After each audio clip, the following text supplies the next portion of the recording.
안녕하세요. 토요일 아침입니다. 명절들 잘 보내시고 오셨나요?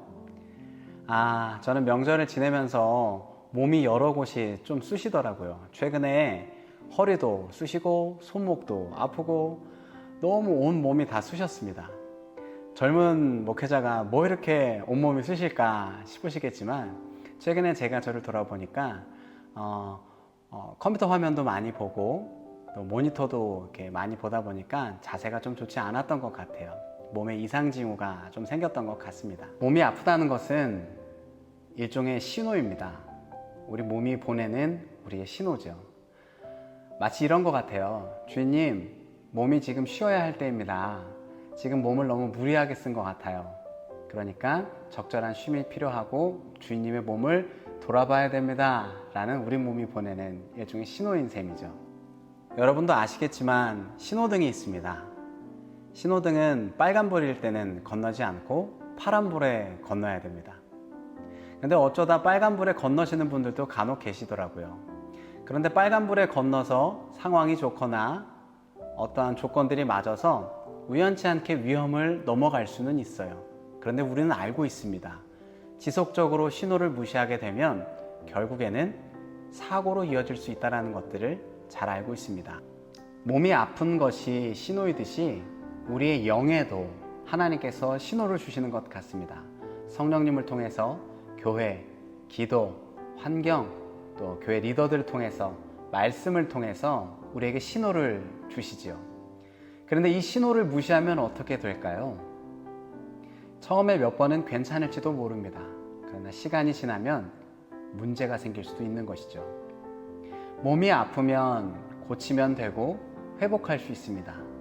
우리의 영혼과 마음이 다치면 회복하기가 참 어려운 것 같습니다. 자신의 몸이 망가질 걸 알면서도 치료를 받지 않는 어리석은 사람은 없을 것입니다. 그런데 오늘 본문에 등장하는 인물들은 이 어리석은 그 행동 그 자체로 자신의 삶을 방치하던 모습을 볼 수 있게 됩니다. 오늘 본문에 3명의 인물이 등장하는데요. 친바벨론자였던 그다랴, 반바벨론주의자였던 이스마엘, 그리고 하나님의 뜻을 멀리했던 요하난이라는 3명의 인물이 등장합니다.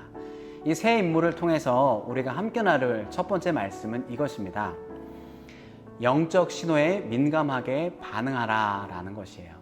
신호가 들어올 때 즉각적으로 반응하지 않는다는 것은 치료를 거부한다는 것이죠. 하나님의 영적인 치료, 그것은 바로 하나님의 말씀을 듣는 것입니다. 오늘 본문에 등장한 그다랴라는 첫 번째 인물이 소개됩니다. 그다랴는 유다의 총독이었죠. 그는 바벨론의 신임을 얻어 유다의 총독이 되었습니다. 그런데 그에게 요하난이 찾아와서 이스마엘이 암살 계획이 있다는 것을 설명하고 충원합니다. 일종의 신호였던 셈이죠. 근데 그다랴는 듣지 않았습니다. 그 신호를 외면하고 듣지 않았던 그다랴에게 일어난 일이 무엇인가? 오늘 본문 2절은 우리들에게 이렇게 소개합니다. 느다냐의 아들 이스마엘과 그와 함께 있던 10사람이 일어나서 바벨론의 왕의 그 땅을 위임했던 사반의 손자 아히감의 아들 그다랴를 칼로 쳐 죽이고 이스마엘과 함께 식사하는 도중에 그가 생명을 잃어버리게 됩니다. 이스마엘의 암살 계획은 성공하게 된 것이죠. 또 한 명의 인물 이스마엘이 등장합니다. 그는 자신의 의로움과 정의, 그것을 가지고 그다랴를 암살하는 데 성공합니다. 그러나 그의 이중적인 행동이 오늘 성경 6절과 7절에 기록되게 되는데 예루살렘으로 가는 80명의 사람들을 붙잡고 그들을 모두 몰살하게 되는 장면이 기록되죠. 그러나 그 중에 10명은 따로 살려줍니다. 왜냐하면 이스마엘에게 그들이 뇌물을 바쳤기 때문입니다. 오늘 본문 7절과 8절을 다 같이 한번 살펴봅니다. 그들이 성읍 중앙에 이를 때에 느다냐의 아들 이스마엘이 자기와 함께 있던 사람들과 더불어 그들을 죽여 구덩이 가운데 던지니라. 그 중에 10사람은 이스마엘에게 이르기를 우리가 밀과 보리와 기름과 꿀을 밭에 감추었으니 우리를 죽이지 말라 하니 그가 그치고 그들을 그의 형제와 마찬가지로 죽이지 아니하였더라. 예루살렘으로 예배하러 오는 80명의 사람들 중에서 70명을 몰살합니다. 뇌물을 받았던 10명만 살려주게 되죠. 이 모습을 통해서 이스마엘의 이중적인 기준을 살펴볼 수 있게 됩니다. 바로 자신의 의로움, 자신의 정의였죠. 그는 멈췄어야 했습니다.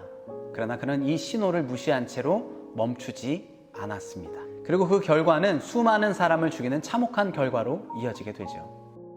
그리고 마지막 인물 요하난이 등장하게 됩니다. 요하난은 자신의 의로움과 정의를 가지고 백성들을 건져냅니다. 미치광이었던 이스마엘로부터 백성들을 건져내게 되는 모습을 볼 수 있죠. 그의 시작은 좋았습니다. 그가 등장했을 때 백성들이 기뻐했다라고 기록하기도 하죠. 그러나 그의 결론은 무엇이었나요? 그의 결론은 바벨론으로 돌아가지 않고 애굽으로 돌아가는 것이었습니다. 요하난은 승리를 거머쥐었습니다. 그리고 예레미야에게 심지어 기도 부탁을 합니다. 하나님의 선지자 예레미야여, 우리에게 말씀해 주십시오 라고 이야기를 합니다. 하나님께서 예레미야 선지자의 입술을 통해서 요하난이 바벨론에 머물도록 말씀하셨습니다. 그러나 요하난은 듣지 않죠. 성경에 그 뒤 애굽으로 갔던 요하난과 그의 추종자들에 대해서 자세히 기록하고 있지는 않습니다. 그러나 하나님의 영적 신호를 무시했던 요하난의 삶은 그 결말은 아주 분명했을 것 같습니다. 오늘 본문을 통해서 찾게 되는 것은 이것입니다. 영적 신호가 들려올 때, 하나님께서 영적 신호를 우리에게 보여주실 때 그 신호를 따라야 된다는 것입니다. 영적 신호를 들어야 살 수 있습니다. 많은 사람들이 코로나 블루, 이제는 코로나 블루를 넘어서 코로나 블랙이라고까지 이야기를 하더라고요. 많은 사람들이 신음하고 한탄하고 탄식하고 어렵다고 이야기합니다. 그러나 우리는 사람들의 탄식의 신호를 듣는 것이 아니라 영적인 하나님의 신호를 들어야 될 줄로 믿습니다. 대표 목사님께서 지난주 말씀하셨던 것처럼 힘들고 고난스럽고 어려운 시간들이 분명히 있죠. 그러나 우리는 장막신앙, 성막신앙을 중심으로 함께 나아가야 됩니다. 하나님 중심적인 신앙을 따라서 이번 한 주간도 믿음으로 결단하시고 믿음으로 살아내기로 한 번 더 도전하시는 저와 우리 꿈의 교회 모든 성도가 되었으면 좋겠습니다. 말씀을 기억하며 함께 기도합니다. 살아계신 아버지 하나님, 오늘도 우리에게 여전히 영적인 신호를 주시는 그 하나님을 기대함으로 나아갑니다. 세상의 신호에 우리의 마음을 쏟는 것이 아니라 하나님이 주시는 영적인 신호에 우리의 마음을 쏟고 하나님이 주시는 말씀, 영적인 치료제 말씀에 주의를 기울여서 우리가 그 신호를 보고 다시 한번 살아날 수 있도록 도와주시옵소서. 오늘도 살아서 역사하시는 거룩하신 예수님의 이름으로 기도하였습니다. 아멘. 여호와는 너를 지키며 모든 환난은 면케하시리. 여호와는 내 우편에서 너의 영혼을 지키시리.